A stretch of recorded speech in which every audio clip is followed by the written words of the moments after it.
If the idea of facing a wild bear feels less terrifying than squeezing into a packed concert, take a moment to appreciate this. Your brain just protected you from a psychological overload most people don't even realize exists. And no, there's nothing wrong with you. You're not broken, antisocial, or too much. You're simply noticing what others are too distracted to see. Picture this. It's Saturday night. Your phone lights up. Everyone's meeting at that new downtown place. Super crowded, but the vibe is insane. Instantly, something inside you shuts down. Not because you hate fun, but because your brain just ran the numbers and decided the emotional cost of that vibe isn't worth the debt. You're not boring. You're not difficult. And you are absolutely not the problem. Your mind just operates on a different level. While everyone else is casually playing checkers, your psychology is playing chess. Let's talk about what's really happening inside that beautifully complex brain of yours. First, your brain has absolutely zero chill, and that's a strength. Most people come equipped with a mental spam filter. They walk into a crowd and automatically delete most of the noise, the random laughter, the flickering lights, the overlapping conversations. Your brain doesn't delete anything. It captures everything. It records, analyzes, cross-references. Psychologists call this sensory processing sensitivity, a polished term for a mind that notices everything, remembers everything, and refuses to let anything slip by unnoticed. Every subtle shift in posture, every micro-expression on a stranger's face, every change in tone or rhythm, you're processing it all at once. It's as if everyone else is watching life in low resolution, while you're stuck with an 8K IMAX experience you never asked for. Roughly 20% of people are wired this way.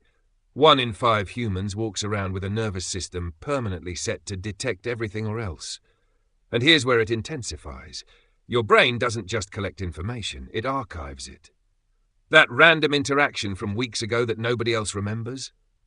Your mind labeled it potentially important and keeps pulling it up for review. That's not overthinking. That's your neural system doing exactly what it evolved to do, recognize patterns others completely miss. This trait kept humanity alive.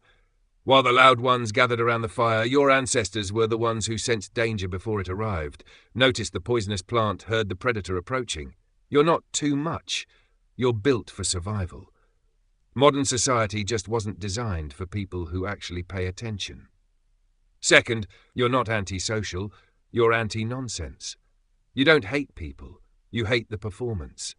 In crowds, everyone is wearing masks, the I'm having so much fun mask, the I'm totally listening mask, the I'm fine, everything's fine mask, while their eye is visibly twitching, and you can see through every single one of them. That's exhausting, not because you're judgmental, but because your brain is constantly translating the real conversation happening beneath the words, the body language, the energy, the unspoken truth. Psychologists call this high perceptual sensitivity. In simple terms, your emotional radar is so finely tuned that you're basically a human lie detector who never applied for the job. Research from Cambridge University even suggests that people who prefer solitude often score higher in emotional intelligence than their crowd-loving counterparts. Translation? You're not socially awkward, you're socially advanced. You just refuse to fake it. You'd rather have one honest conversation at 3 a.m. than attend 50 events where everyone is selling a highlight reel. That's not a flaw. That's integrity. Small talk isn't hard for you. It's draining. Your nervous system craves depth, substance, real connection. Surface-level chatter feels like chewing cardboard while everyone else pretends it's gourmet. You can do it, sure, but at what cost? Third, your dopamine system simply isn't impressed. Dopamine, the brain's reward chemical, works differently for you. When extroverts walk into a party, their brains throw fireworks. Yours? Silence. Instead, your system relies more on acetylcholine, neurotransmitter linked to deep focus, introspection, and yes, being alone. Your joy comes from different places. Reading late at night, walking alone without conversation, sitting quietly and thinking.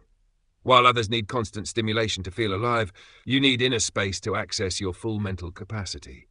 Neuroscience even shows that introverted brains often have thicker grey matter in areas responsible for planning and complex thought.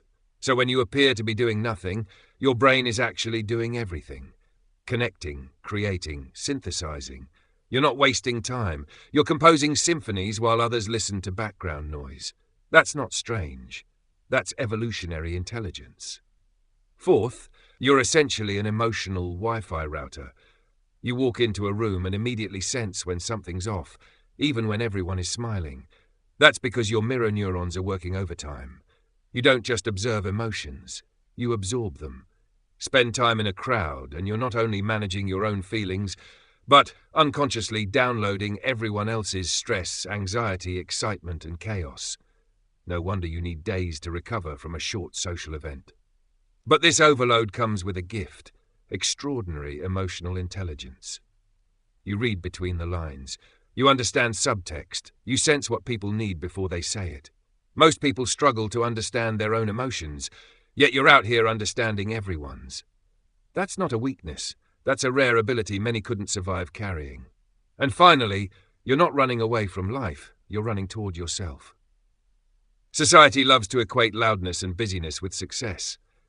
If you're not everywhere, posting everything, surrounded by people non-stop, something must be wrong. But you've discovered what many avoid for decades. Silence isn't empty, it's where clarity lives. Solitude isn't loneliness, it's where you meet yourself. You're not missing out. You're opting out of a system never designed for people who think deeply, feel deeply, and see deeply. The quietest spaces often hold the loudest truths. Your peace isn't isolation, it's freedom. So the next time someone asks, why don't you go out more? Remember what they're really asking. Why you refuse to drain yourself just to fit into spaces that were never built for minds like yours. You're not broken, you're not boring, you're not antisocial. You're built for depth in a world addicted to noise. And that's exactly what makes you fascinating. So tell me, are you team crowds give me life, or team I'd rather befriend a cactus? Drop it in the comments. Let's find our people. And if this hit home, subscribe and check out the next video on screen. It explores another misunderstood introvert trait that might feel uncomfortably accurate.